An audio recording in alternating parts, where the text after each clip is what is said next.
Kohila mitteametliku kivipalliklubi president ja ainuliige Arvet Manfred Vassiljevitš ehk hüüdnimega Buldooser on tegelenud kivipalliga pea 15 aastat. Alustades oli tal arvukalt toetajaid. Pane!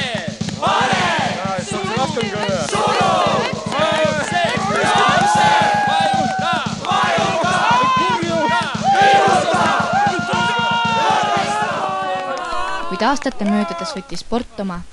Buldooser on kaotanud kõik oma hambad, sõbrad hülgasid ta ja naine jättis maha. Nii vaikseks kõik on jäänud su ümber ja su sees.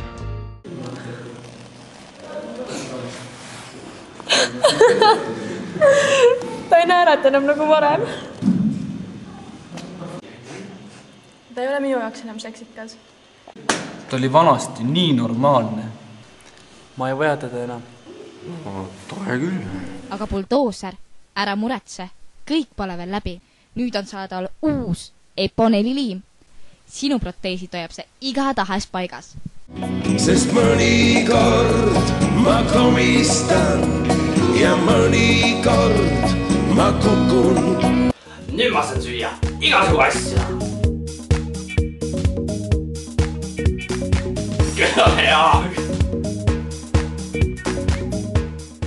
Tähelepanu, tegemist on liimiga. Toode on mõeldud välispidiseks kasutamiseks. Toodja garanteerib, et see sind alla neelamisel tapab. Juhul, kui oled liiminud ennast sõbra külge, pöörduge koheselt lähimasse kaupluskohilasse. Kaupluse puudumise puhul oodake uue kaubanduskeskuse valmimist. Toodja soovitab rentida saarele sauna ning oodata, kuni leelis liim lahti sulab.